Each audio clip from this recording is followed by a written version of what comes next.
on my way back from the gym, I was just, thinking. I was watching my love videos, listening to the audios, and I heard a topic that just really had me thinking.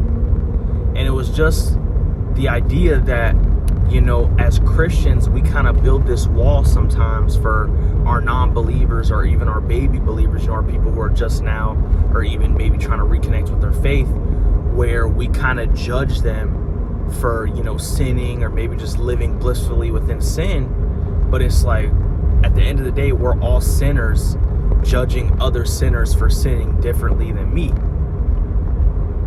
I see it a lot of times. There might be the lustful man, and he thinks with a lustful mind, and he can't help but to just look at things within just lust. But then he'll look at the man that struggles with alcoholism, and he'll judge him for using that as a vice to deal with his day-to-day life, without looking inward on the fact that he is unknowingly using women, or even desecrating his temple within sexual immorality. And I just feel like this is such a toxic concept, because what it does is it separates people from the community aspect of church. It's so hard to open up. It's so hard to kind of be open about how you feel, because you see all these people with these perfect personas that it kind of makes you feel like, I don't even know how to explain it. Like, it kind of just makes you feel embarrassed, the fact that you have vices. But it's never the fact that none of us have vices. It's that all of our vices are a little different. But that just makes me also realize, like, just because your vice is different doesn't mean God views it differently. Like, the man who sins a little and the man who sins a lot doesn't change the fact that you're both sinners.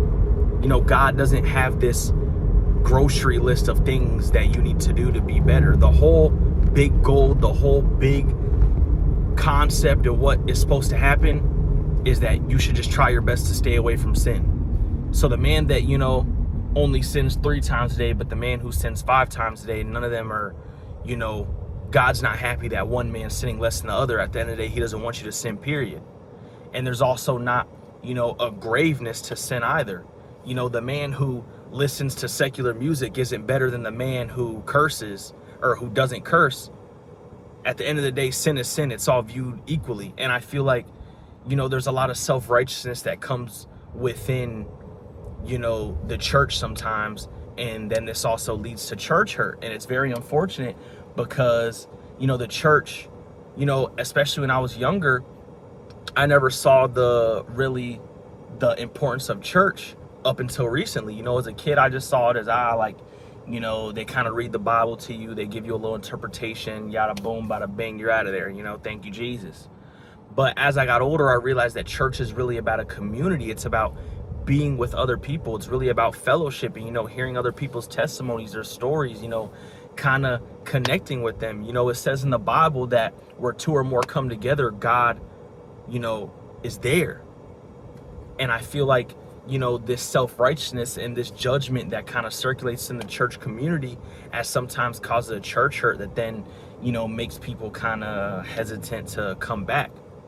But with that being said, at the end of the day, we can't let church hurt kind of turn us away from this community. Now, thankfully, I never necessarily had church hurt. I just never really saw the importance in church, and so I really found community.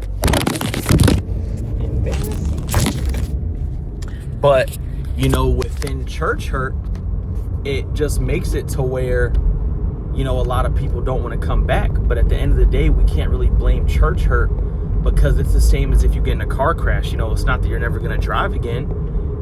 Just, maybe don't drive with that person who made you crash, or maybe don't do that thing before that made you crash. But at the end of the day, we can't blame people for what happens at a church. At the end of the day, a church is just a place. The people within that church is who hurt you. That place can do nothing to you.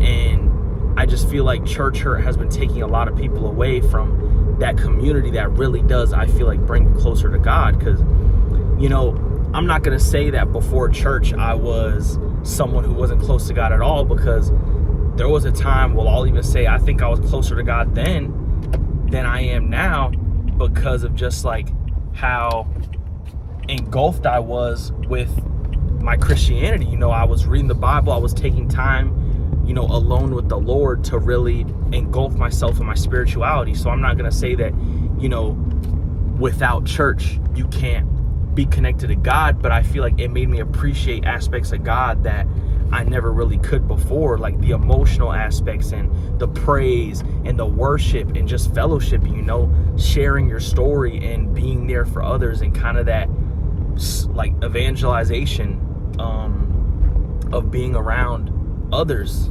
It's a very great community, and I feel like a lot of people, like I said, their hearts just get hardened from how judgmental the church is. At the end of the day, we're all sinners. We sin different. Just because I sin this way and you sin that way doesn't make me more righteous than you, but that also doesn't mean that, it makes my sin any greater or less than yours. All of our sin is grave, all of our sin is deadly, and it's not a competition. At the end of the day, we all have the same end goal, and that's to get to heaven, and that's all it should be. So don't let anybody judge you, don't let anybody hurt you, because at the end of the day, there's only one person's judgment that matters, and he is not on this earth.